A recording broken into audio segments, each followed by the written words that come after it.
Reverend Tom Capo, minister here at DuPage Unitarian Universalist Church. And our topic today is evil. Evil, evil, evil. Within our living tradition of wisdom and spirituality, we draw on many diverse sources for our inspiration and growth. One of the sources of our living tradition is words and deeds of prophetic people which challenge us to confront powers and structures of evil with justice, compassion, and the transforming power of love.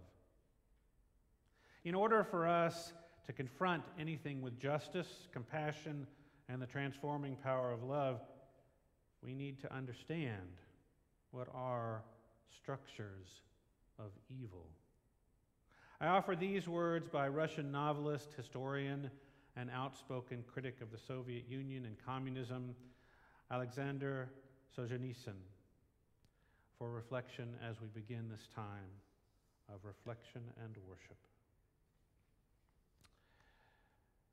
If only it were so simple. If only there were evil people somewhere insidiously committing evil deeds, and it were necessary only to separate them from the rest of us and destroy them. But the line dividing good and evil cuts through the heart of every human being. And who is willing to destroy a piece of his, her, or their own heart?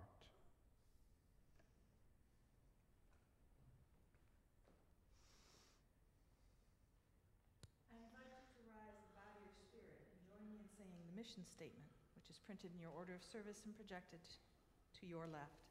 And please remain up for our first hymn.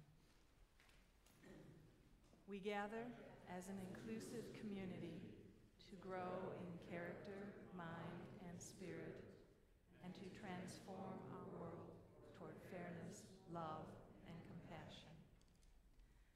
Let us join together and sing hymn number 1 in the gray hymnal, May Nothing Evil Cross This Door. The words will be projected to your left.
This is the first part of a series on the problem of evil. This introduction will cover an outline of the problem of evil itself and then some of the general responses to it. What is the problem of evil? The problem of evil, also known as the problem of suffering, is an argument against the existence of God. It claims that the existence of evil and suffering, such as pain, distress, and death, is incompatible with the existence of the classical theist God, who is meant to be all-loving and all-powerful. The Greek philosopher Epicurus gives one of the earliest statements of the problem of evil in what is sometimes called the Epicurean paradox. It's worth quoting and trying to remember it in its entirety. Is God willing to prevent evil but not able? Then he is not omnipotent. Is he able but not willing? Then he is malevolent. Is he both able and willing? Then whence cometh evil? Is he neither able nor willing? Then why call him God? The 20th century Australian philosopher John Mackey attempted to demonstrate the problem clearly by reformulating the Epicurean paradox into what he called the inconsistent triad. The inconsistent triad is a collection of three statements which Mackey claims cannot logically all be true at the same time without leading to a contradiction of some sort. The statements are: 1. God is all good, or benevolent. 2. God is all powerful, or omnipotent. And 3. Evil exists. Mackey's line of reasoning goes as follows. If God is willing to remove all suffering because he is benevolent, and he is able to remove all suffering because he can do anything because he is omnipotent, then surely there should be no evil. But since evil exists, then it must be the case that God doesn't exist. The problem of evil can be found in broadly two different forms. Both Epicurus and Mackey's arguments can be classified as forms of the logical problem of evil. This is a deductive argument which claims to prove that God's existence is logically incompatible with the existence of evil. The second form of the argument is called the evidential problem of evil. One of the key proponents of this form of the argument was William Rowe. This argument differs from the logical problem of evil in that it doesn't claim that God's existence is completely incompatible with the existence of evil, but rather that the existence of evil, and in particular intense or unnecessary suffering, makes God's existence unlikely or improbable. In this sense, the argument is inductive in that it doesn't claim to prove its conclusion. Having said that, most of the exam textbooks still focus on the logical problem of evil as expressed by people like Epicurus and Mackey.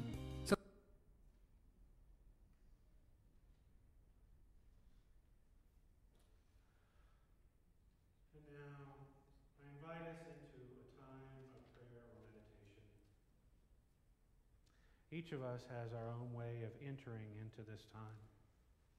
You might sit up straight, take a slow, deep breath, let your eyes rest or close, and embrace the silence between the words.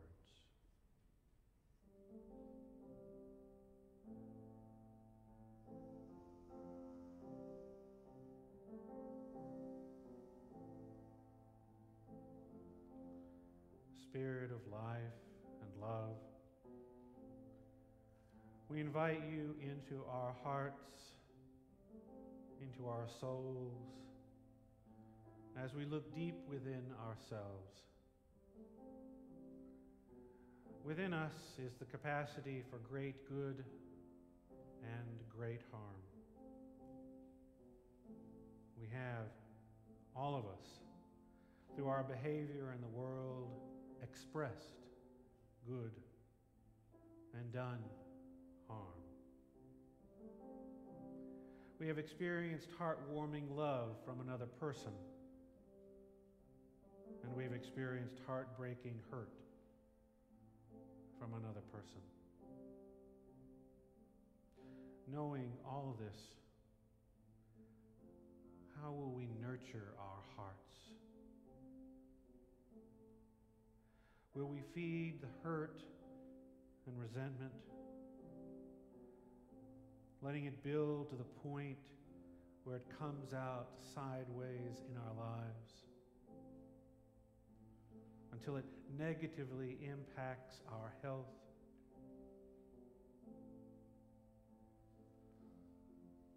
Or will we feed love and forgiveness, even for those who don't deserve it, who have hurt us time and again, who have hurt those we love and those we care about?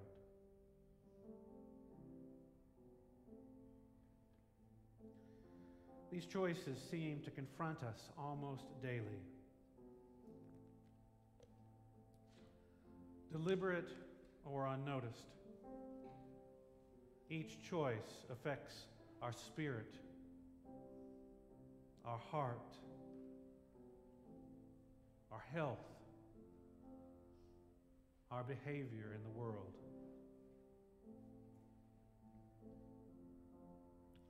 In this time, in this place, I offer you a moment to take a breath in the midst of all of this. I offer you a breathing space a moment to center yourself within yourself.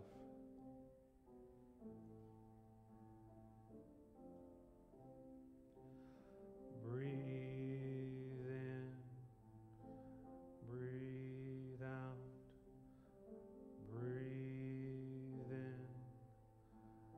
breathe out, breathe in, breathe out, breathe in,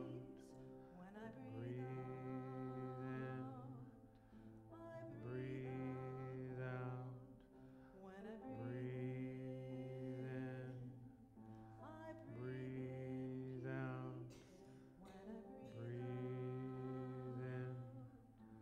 breathe out, breathe in, breathe out, breathe in, breathe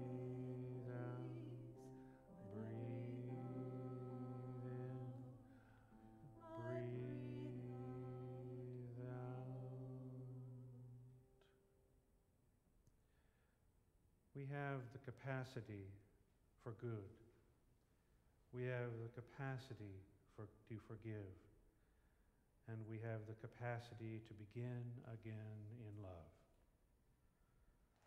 May the transformative power of love bring you peace. And may you each carry that peace out into the world. Namaste, amen, and blessed be.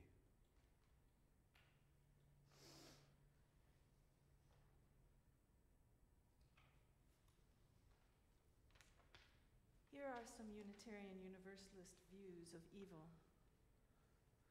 This is from Reverend Paul Razor. Unitarian Universalists and other religious liberals have always emphasized the positive aspects of the divine and human nature.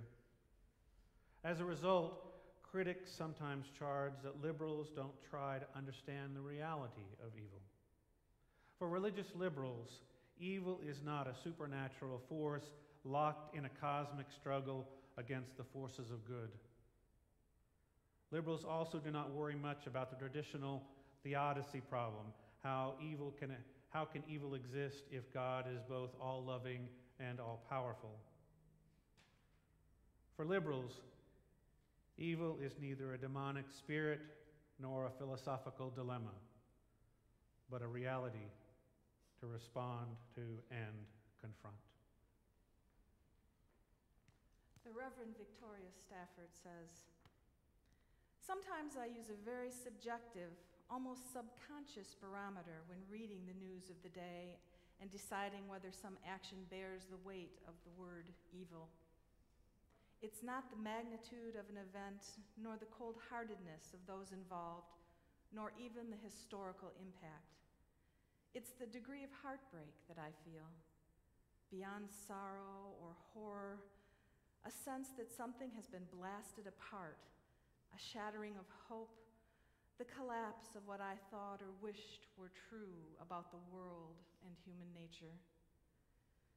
There are some truths, some news that break the heart, not permanently, but utterly for a while, as the realization forms, perhaps for the 1,000th time, this too is part of our humanity. Evil is the capacity within us and among us to break sacred bonds with our own souls, with one another, and with the holy. Further, it is the willingness to excuse or justify this damage, to deny it, or to call it virtue. The soil in which it flourishes is a rich compost of ignorance, arrogance, fear, and delusion, mostly self-delusion, all mingled with the sparkling dust of our original human being."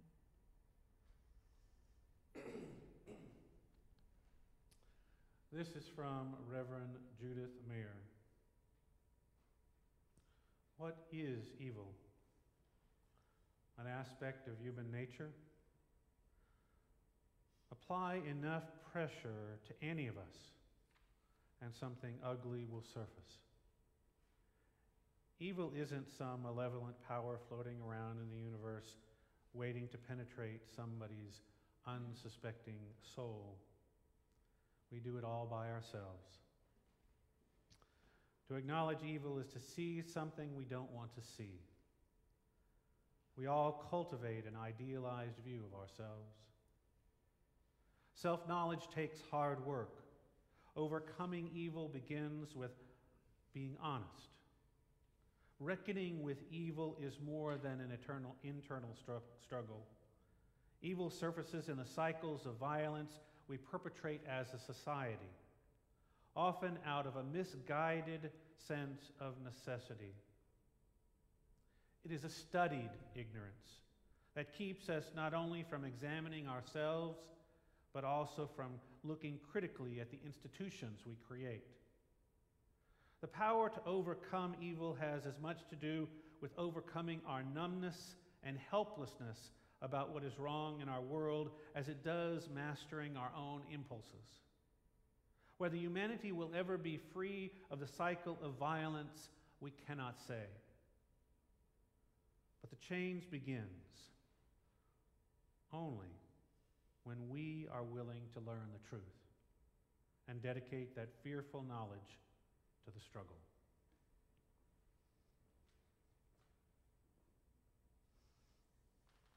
The Reverend Abhi Janamachi.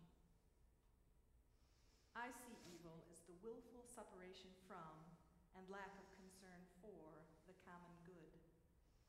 Evil occurs when the capacity for empathy exists and is ignored, when better alternatives for being in right relationship are ignored, when we fail to act on the imperative to correct the discrepancy between what is and what ought to be, and when we resist our powerful impulses to be and do good.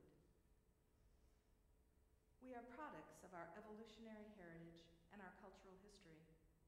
We might transform evil if we recognize our own complicity in the processes which engender it and sustain it.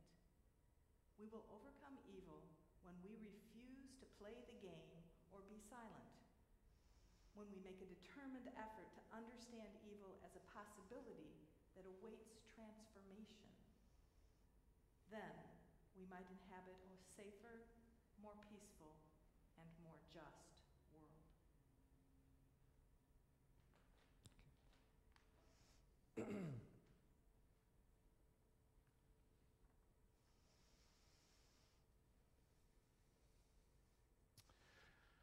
We, as Unitarian Universalists, don't talk about evil much, if at all. And yet, the Word is in one of our sources. We affirm and promote the words and deeds of prophetic people, which challenge us to confront powers and structures of evil with justice, compassion, and the transforming power of love. You know, perhaps we don't talk about evil because our Universalist forebears didn't believe in hell or the devil. Perhaps we don't talk about evil because our Unitarian forebears believed we could overcome our basest instincts. Or perhaps we don't talk about evil much because our humanist forebears found this term to be too related to the supernatural. But I believe, my friends, that we get tripped up if we don't examine the word evil. How on earth are we as a denomination or even as a congregation going to confront powers and structures of evil if we don't understand the word? We are a pluralistic community here. Each of us has a different belief system. We each have a very different understanding of what evil is and how to confront it within and outside of ourselves. And as you heard from the readings this morning, not even Unitarian Universalist ministers have a unified understanding of evil. Just like we don't have to think alike to love alike,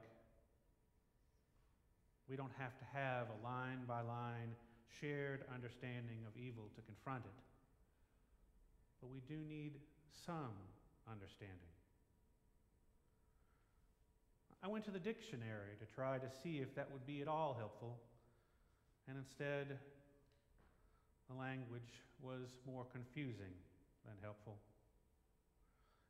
Words such as morally reprehensible, sinful, wicked, arising from actual or imputed bad character or conduct, causing discomfort or repulsion, offensive, disagreeable, causing harm, and my personal favorite, marked by misfortune.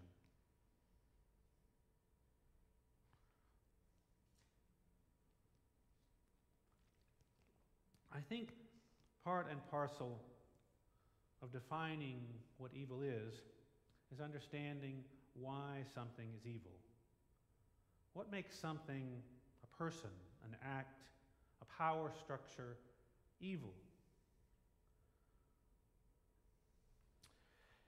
If we choose to say to ourselves, well, that word means nothing to me, does it necessarily follow that evil doesn't exist? Well, there are words, I don't know, that do exist. Guddle, for instance. Guddle didn't mean anything to me until I looked it up. It actually means something. It means to fish with one's hands by groping under stones or banks of a stream. It still exists, but I didn't know about it. So I think it's important for us today to have some kind of foundation for this term, for evil. So we can begin to explore what we think about it and how it might be useful in our spiritual, ethical lives. First, I want to be clear that as we talk about evil today, we are not talking about anything supernatural, devil, demons, anything like that. In the UU world, Patrick O'Neill wrote, "We Unitarian Universalists do not have the easy solution of a theology that blames evil on the workings of some devil. But many of us have witnessed unspeakable human acts that can only be described as evil. Auschwitz, Cambodia, Dresden, Rwanda, the barbarity of biological germ warfare." I have to say, my response to these kinds of atrocities, more often than not, is a great deal of anger and fear. Anger for what has been done, and fear that this kind of violence could happen to me or someone I care about. Given what we know that humans are capable of, I'm going to let us start with a definition.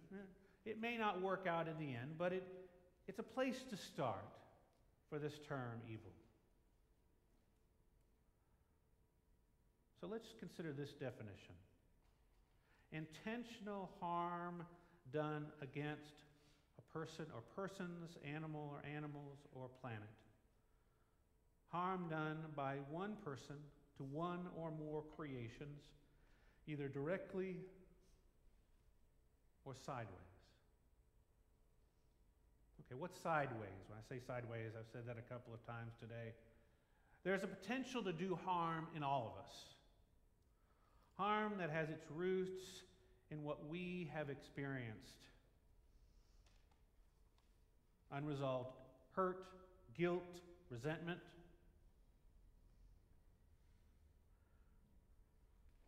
We hold this pain within us, all of us, at some level or another. It's sort of like a tea kettle. We're kind of like a tea kettle on a burner. There is pain always kind of bubbling up within, and eventually the pressure builds up to the point that it has to spew out somewhere, often hurting an unintended victim. The pain comes out sideways. So let's explore this definition and consider how our personal understanding of evil, at least of this definition as we start with it, affects each one of us. Okay, so let's go back to confronting powers and structures of evil.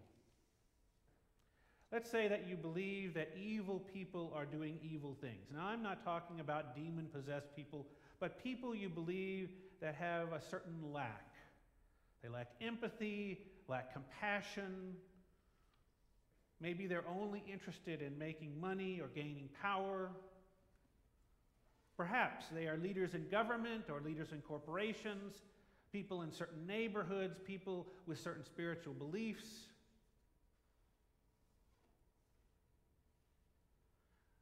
Now, how does your personal understanding of evil affect how you perceive these people? This understanding of harming others.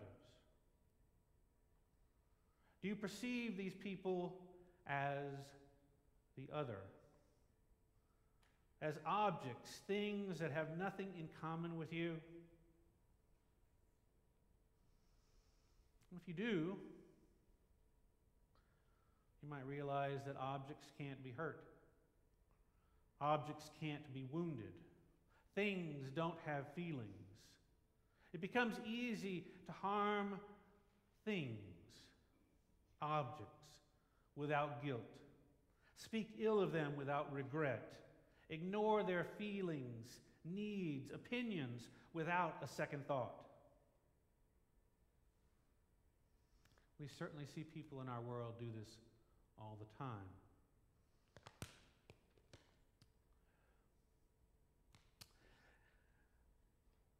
And when we do, at least when I do, I get angry and I get sad. When I hear people treating each other as objects, when I hear people say Muslims are terrorists, gays and lesbians have an agenda to convert my children, blacks are abusing the Social Security system,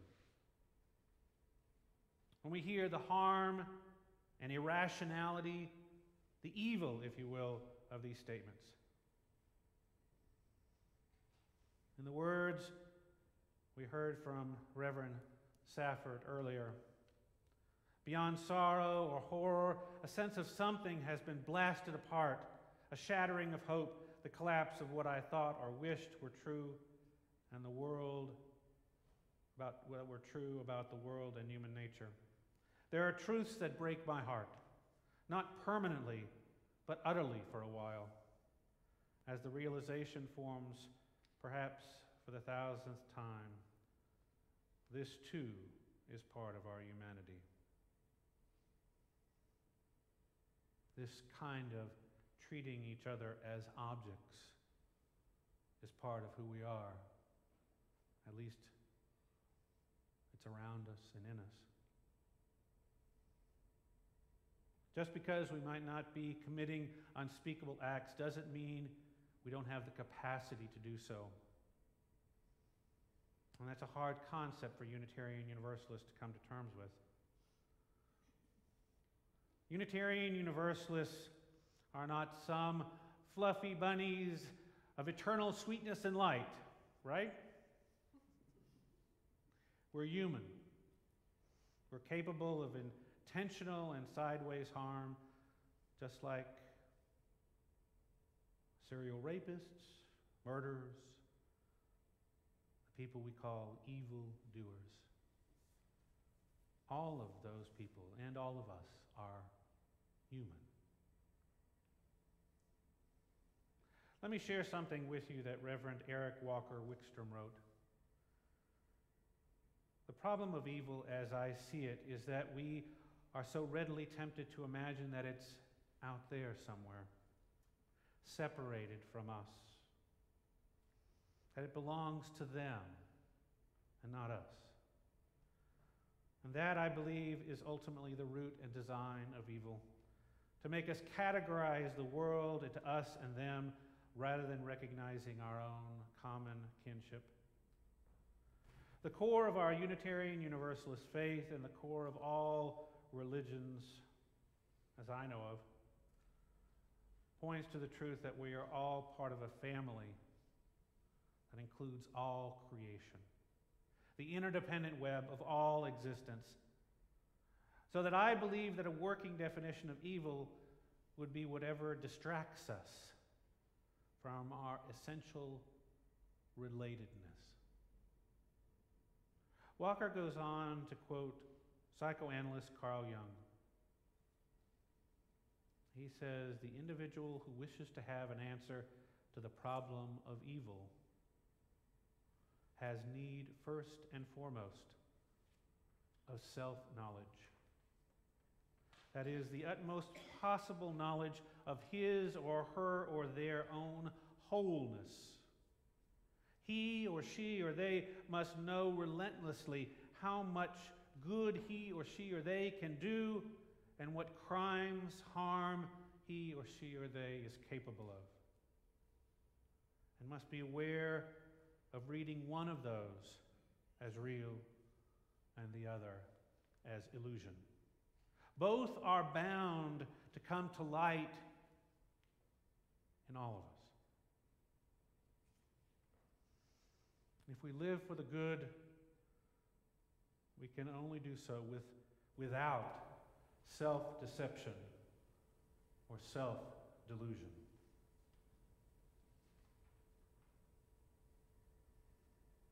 And so I believe we must affirm what Alexander Solzhenitsyn said in our opening words, that the dividing line between good and evil cuts through every heart.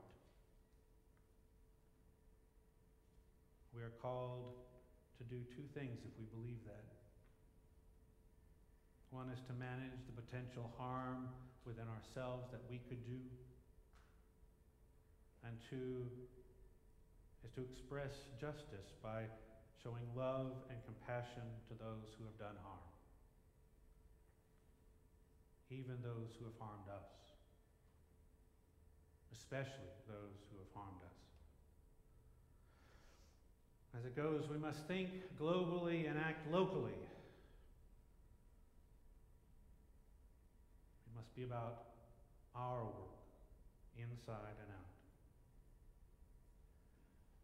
Are we willing to choose that hard route of showing compassion and the transforming power of love, not only to ourselves, not only to those we love, not only to those we know have the capacity to change,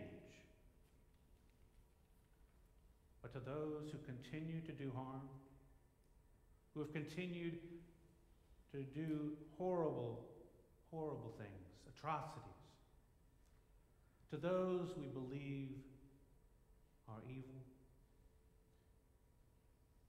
Are we able to affirm the possibility in evil behavior rather than the pathology or ill intent in others? This is not easy. No one said Unitarian Universalism was easy.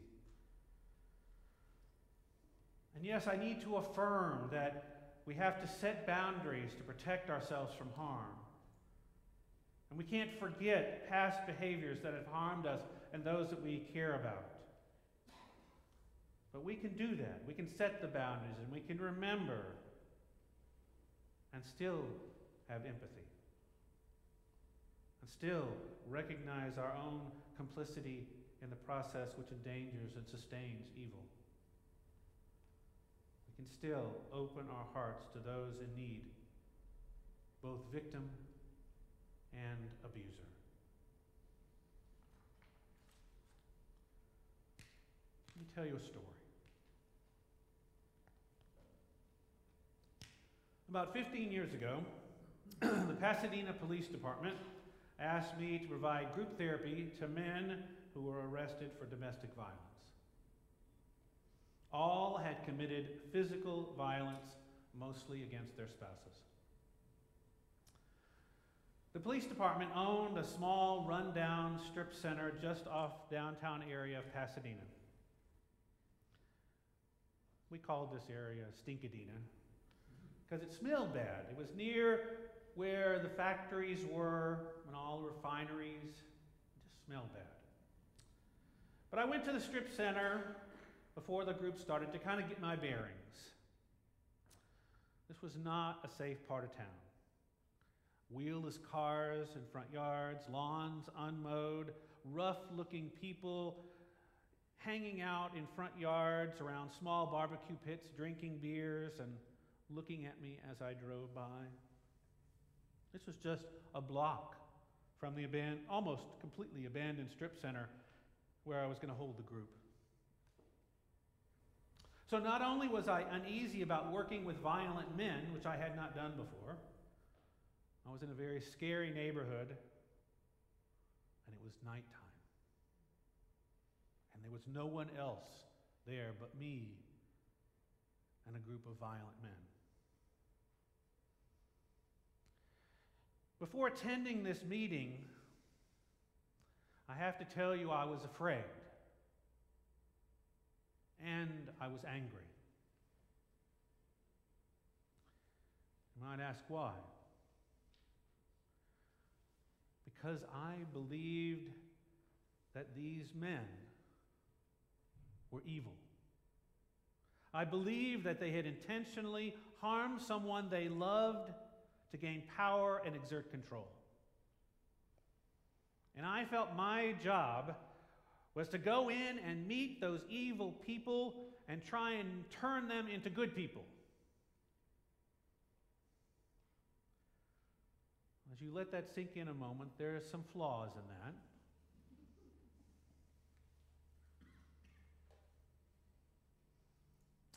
First and foremost, that these men were not purely evil.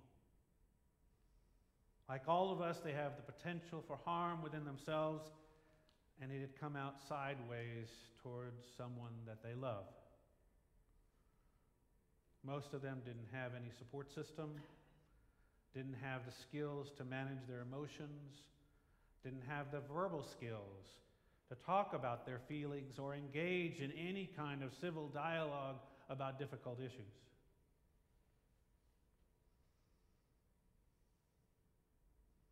And what I came to realize is that all of them genuinely regretted their behavior. They were trying to stop their violence, but many had slipped time and time and time again. When I met these men, I also realized they had no reason to be anything but honest with me and honest with each other. I wasn't there to judge them, and no one else in that group could judge them either, because they were all there for the same reason. I was there to help them, and they were there ultimately to help each other. In my working with these men, I overcame my prejudices, my fear, my anger. I taught them skills. I showed them compassion. I saw them as flawed, but having the potential to change. And I offered them, eventually, unconditional love.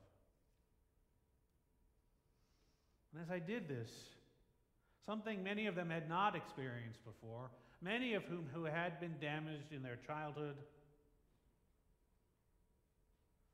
as I did this, many of them did transform, did change. They were able to begin managing the evil impulses within themselves and actualize the good. I followed up with some of them after their court-required treatment with me, and in fact, many of them were doing much better. I want to say that this experience, along with countless others, has taught me to make a determined effort to understand evil as a possibility that awaits transformation. You see, these have become more than words, because I've seen, I've experienced it happening. Evil is not a thing. Evil is an aspect of all of us. The potential within us all to do harm, to cause suffering, to react without thinking about the consequences. And evil is the part of us and all others that awaits transformation, that awaits a confrontation with compassion and the transforming power of love. Evil does cut through the heart of every human being. My friends, who is willing to destroy a piece of his or her or their own heart? Namaste.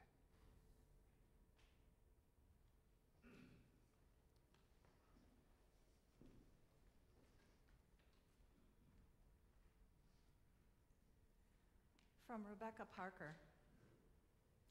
Your gifts, whatever you discover them to be, can be used to bless or curse the world. The choice to bless the world is more than an act of will, a moving forward into the world with the intention of doing good.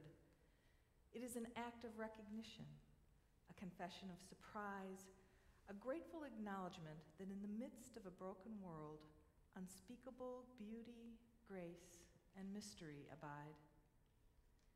The choice to bless the world can take you into solitude to search for the sources of power and grace. More, the choice will draw you into community, the endeavors shared, the heritage passed on, the companionship of struggle, the importance of keeping faith, the life of ritual and praise, the comfort of human friendship, the company of earth, the chorus of life welcoming you. None of us alone can save the world. Together, that is another possibility, waiting. The offering for the good of this church community now will be taken and gratefully received.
we extinguish our chalice.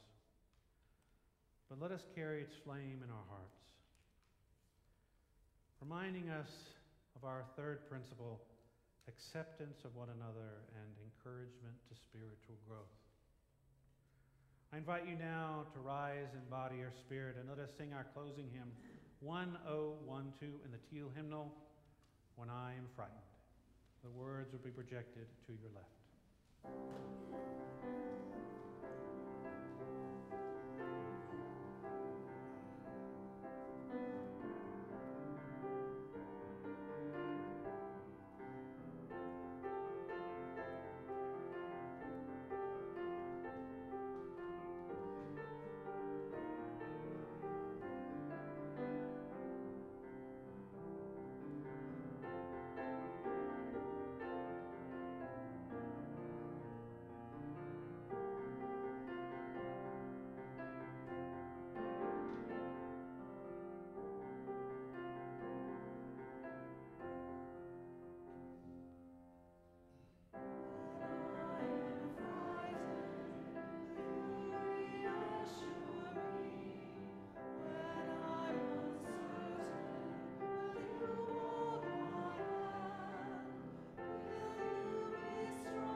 Friends, we are called to make a determined effort to understand evil as a possibility that awaits transformation.